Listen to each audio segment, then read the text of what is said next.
War of the Roses is a game that takes players back to the medieval times and puts them in large multiplayer scale battles in a way that pretty much no game has ever done before, and it's really going to, I think, set a new pace for that genre. In War of the Roses, we're going to have an arsenal of weapons. We're going to have, a huge assortment of different types of armor and equipment, so players are going to really have the ability to kind of create their perfect soldier. Medieval combat and melee combat has been a difficult thing for a lot of developers to achieve just by the sheer closeness of the combat.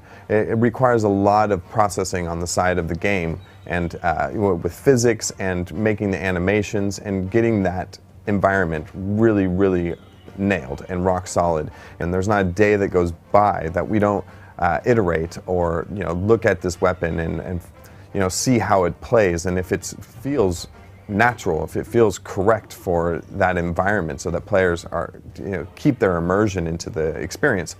For example, a sword swing.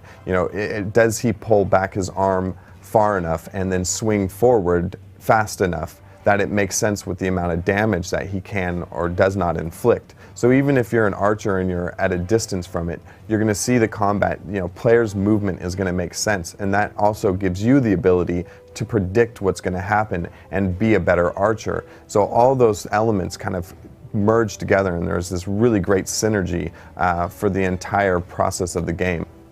Persistency is a big part of multiplayer games nowadays, and we're also going to have that element. We're still working on the finite details of it, but there will be a ranking system. There is going to be an ability to look at your stats and see how well you're doing with different weapons, look at the different armaments, see how they work together or apart from each other. So those things are all key elements that we're definitely going to have in this game.